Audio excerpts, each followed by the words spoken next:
ನನ್ನೆಲ್ಲ ಆತ್ಮೀಯ ಸ್ನೇಹಿತರೆ, ಹಂಪಿಯಿಂದ ಕಮಲಾಪುರಕ್ಕೆ ಹೋಗುವ ಮಾರ್ಗದಲ್ಲಿ ಕಣ್ಣಿಗೆ ಕಾಣಿಸುವುದೇ ಕಪ್ಪು ಕಲ್ಲಿನ ಪುಷ್ಕರಣಿ. ಈ ಸುಂದರ ಕಪ್ಪು ಕಲ್ಲಿನ ಪುಷ್ಕರಣಿಯು ರಾಜ್ಯ ಪ್ರಾಂಗಣದ ಆವರಣದಲ್ಲಿದ್ದು ಚೌಕವಾಗಿದೆ. ಇದು ಹಂಪೆಯಲ್ಲಿ ಇದುವರೆಗೆ ದೊರೆತಿರುವ ಎಲ್ಲ ಕಲ್ಯಾಣಿಗಳಿಗಿಂತಲೂ ಸಂಪೂರ್ಣ ವಿಭಿನ್ನ ಮತ್ತು ವಿಶೇಷವಾಗಿದೆ. ಇದಕ್ಕೆ ಬಳಸಿರುವ ಕಲ್ಲುಗಳು ಸ್ಥಳೀಯವಾಗಿ ಎಲ್ಲಿಯೂ ಕಾಣಸಿಗುವುದಿಲ್ಲವಾದ್ದರಿಂದ ಬಹುಶಃ ಬೇರೆ ಸ್ಥಳದಿಂದ ಕಲ್ಲುಗಳನ್ನು ತರಿಸಿ ನಿರ್ಮಿಸಿರಬಹುದು. ಈ ಪುಷ್ಕರಣಿಗೆ ಕಮಲಾಪುರದ ಕೆರೆಯ ನಾಲೆಗಳಿಂದ ನೀರು ತುಂಬಿಸಲಾಗುತ್ತಿತ್ತು. ಆ ಕಲ್ಲಿನ ನಾಲೆ ಇಂದಿಗೂ ದುಸ್ಥಿತಿಯಲ್ಲಿದೆ. ಈ ಪುಷ್ಕರಣಿಯು ಆಯಾಕಟ್ಟಿನ ಸ್ಥಳದಲ್ಲಿದೆ.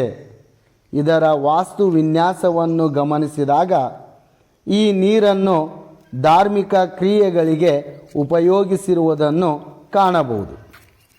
ಉತ್ಖನನದಲ್ಲಿ ದೊರೆತ ಸಣ್ಣ ಅಲಂಕಾರಿಕ ಮಡಿಕೆಗಳು ಈ ಪುಷ್ಕರಣಿಯನ್ನು ಧಾರ್ಮಿಕ ಕಾರ್ಯಕ್ಕೆ ಬಳಸಲಾಗುತ್ತದೆ ಎಂದು ತಿಳಿಯಬಹುದು.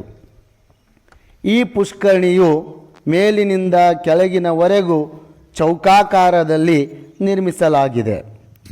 ಈ ಪುಷ್ಕರಣಿಯನ್ನು ಹಸಿರು ಬಳಪದ ಕಲ್ಲಿನಿಂದ ಕಟ್ಟಲಾಗಿದೆ. ಇಲ್ಲಿನ ಹಲವು ಮೆಟ್ಟಿಲುಗಳನ್ನು ಗುಂಪು ಗುಂಪಾಗಿ ಒಂದರ ಕಲ್ಲಿನ ಮೇಲೆ ನಿರ್ಮಿಸಲಾಗಿದೆ. ಕಲ್ಯಾಣದ ಚಾಲುಕ್ಯ ಮತ್ತು ಹೊಯ್ಸಳರ ಕಾಲದಲ್ಲಿ ಇಂಥ ಪುಷ್ಕರಣಿಗಳನ್ನು ನಾವು ಕಾಣಬಹುದು. ಪುಷ್ಕರಣಿಗೆ ಇಳಿಯಲು 5 ಹಂತದ ಜಗಲಿಗಳಿದ್ದು ಹಳೆಗನ್ನಡ ಅಕ್ಷರಗಳು ಪ್ರತಿ ಮೆಟ್ಟಲಿನ ಮಹತ್ವವನ್ನು ಬಣ್ಣಿಸುತ್ತವೆ.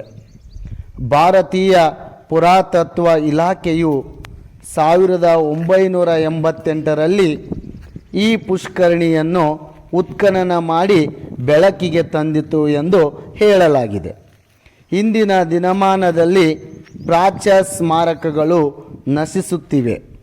ಇವುಗಳನ್ನು ರಕ್ಷಿಸುವುದು ಭಾರತೀಯ ಪ್ರತಿಯೊಬ್ಬ ಪ್ರಜೆಗಳ ಕರ್ತವ್ಯವಾಗಿದೆ ಎಂದು ಹೇಳುತ್ತೇನೆ.